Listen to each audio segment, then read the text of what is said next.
Okay, so welcome to CS 571. So in this video series, we're going to talk about a new type of storage hardware device, which is called solid state drives or flash SSDs. Okay. So before that, recall in one of the previous lectures, we've talked about the first fundamental persistent, durable storage hardware device, which is called hard disk drive or HDDs. But what are the fundamental differences between a hard disk drive or disk versus a solid state drive or flash-based SSDs? So what are the fundamental differences between these two commonly used durable persistent storage devices? So in the previous lecture, we've talked about how to quantify the performance of a hard disk drive operation, namely read and write operation. Recall that a disk is a piece of mechanical hardware. It consists of multiple moving mechanical parts, including a disk arm. And on one end of this disk arm, it has a disk head, right? And this disk arm is just moving back and forth in order to try to identify and locate the right track of interest. And a disk platter consists of multiple tracks inside out, right? And at the same time, the platter or the surface of the disk is rotating, and this rotation operation is driven by and controlled by the disk motor, another piece of hardware, mechanical hardware, right? So with that being said, in order to facilitate, in order to support a disk read or a disk write, or namely a typical disk I/O operation, you need to first go through these two basic mechanical operation, physical operation, seek operation, and rotate operations, right? You can kind of think of these two different steps are happening almost the same time, simultaneously, right? While the disk head, the disk arm is seeking, trying to identify, locate the right track. At the same time, the disk surface is rotating and driven by the disk motor and try to, move the disk sector of request under the location, which is under the target, which is pointed to by the disk arm head. So these two different pieces of steps, they are happening at the same time. So once that particular sector of interest, sector of request is right under target of the disk head, it then comes to the last step, the third step, which is the electronic step, which is the data transfer. No matter whether we're talking about reading something out from the disk or writing something into the disk. So third step is a disk transfer. And recall that in our last lecture, we've talked about a disk is particularly good at large sequential read and write. So in most, if not all cases, the third step, the disk transfer step, is the fastest as compared to the very first physical moving parts dominated kind of steps, seek and rotating. Okay, so these three different factors, it comprehensively combined to determine the performance characteristics of a typical hard disk drive. So with that, we can see a disk. Why? First of all, disk performance is not that high. Why? It's because, first of all, it's not inherently parallel, because the disk only has one single disk head on the at the end of the disk arm.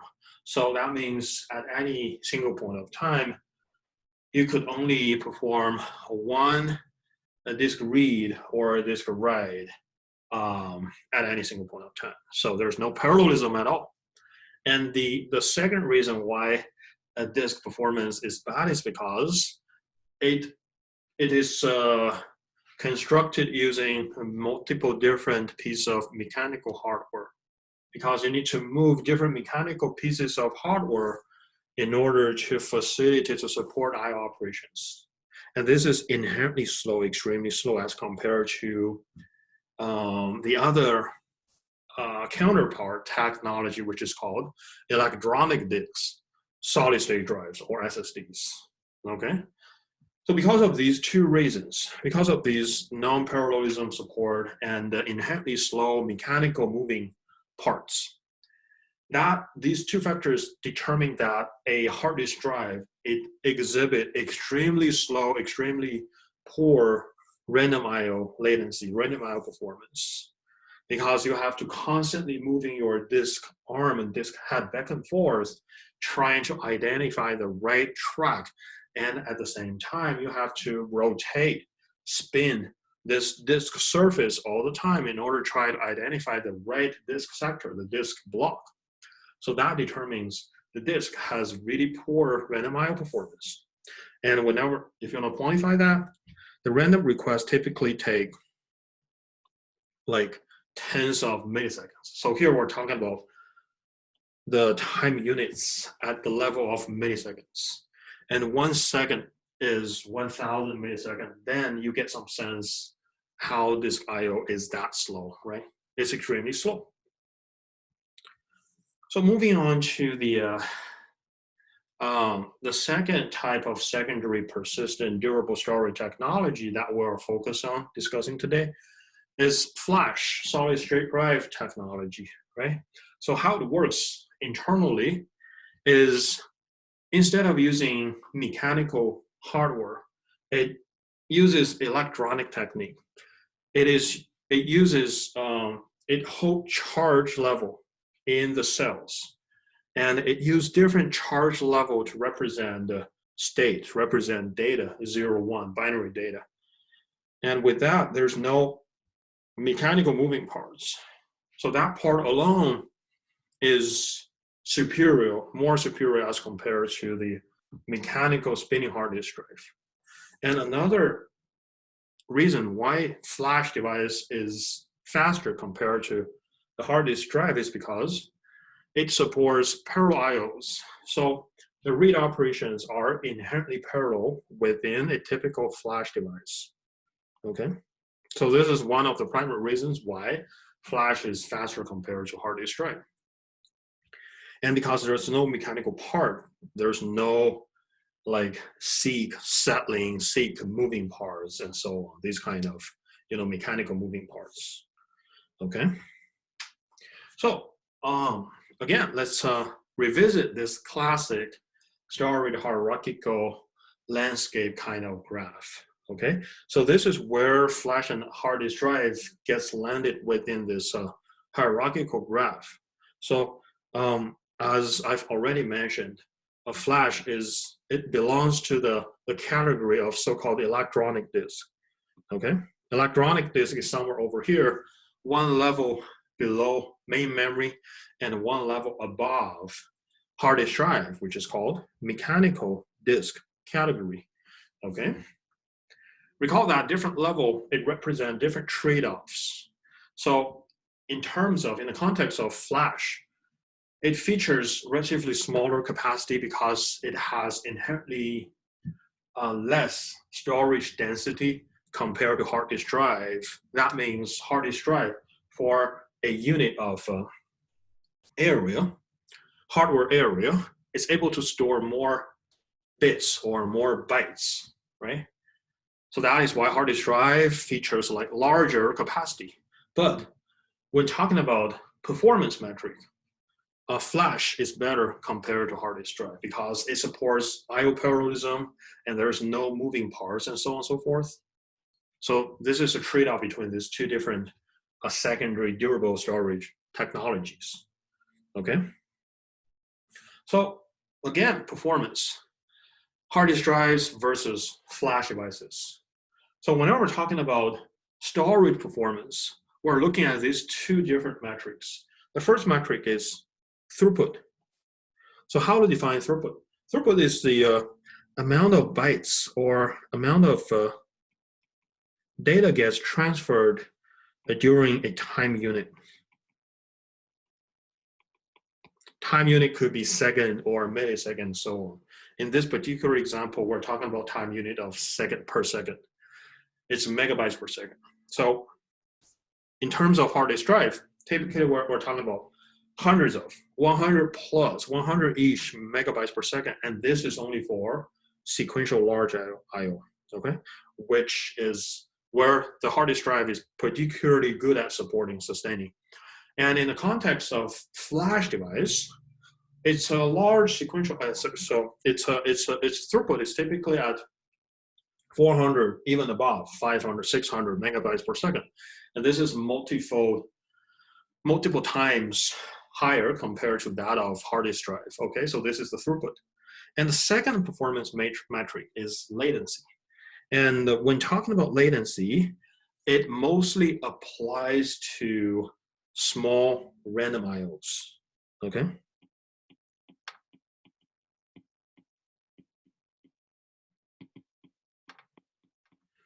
So typically a few kilobytes or even less. But since we're talking about like block devices, block storage devices, and the basic storage unit, the read-write unit, IO unit, is the block level.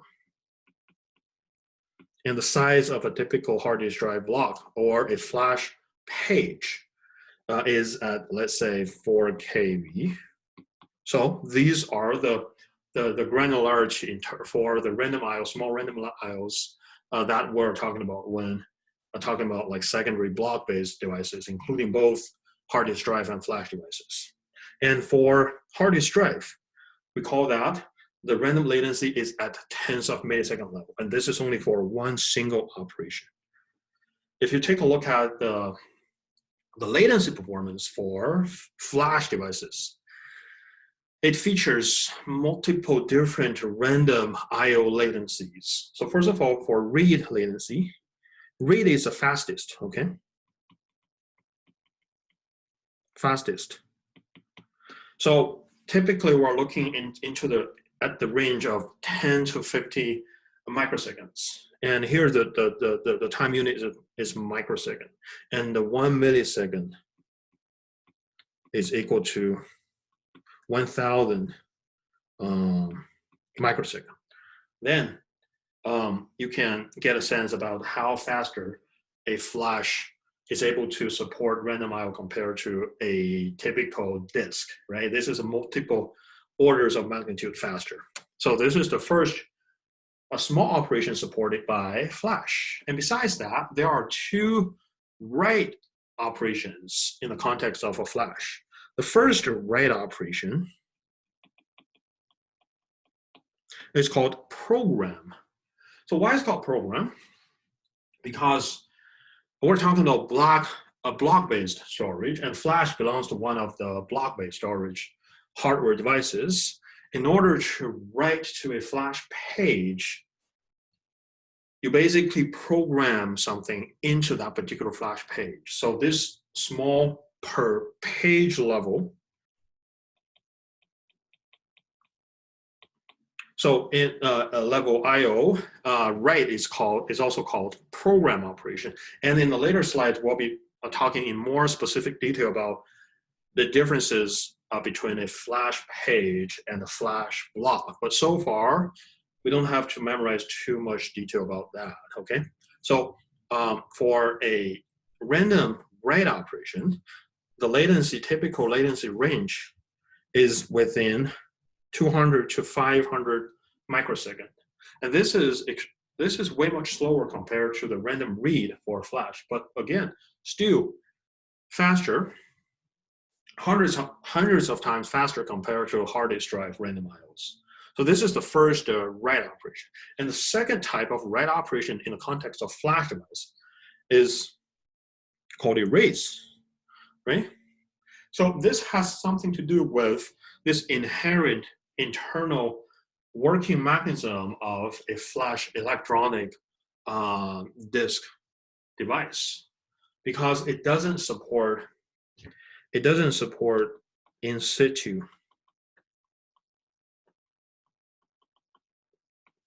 So a flash, it doesn't support that, right? So in order to support overwrite, you have to first perform a coarse grain erase operation.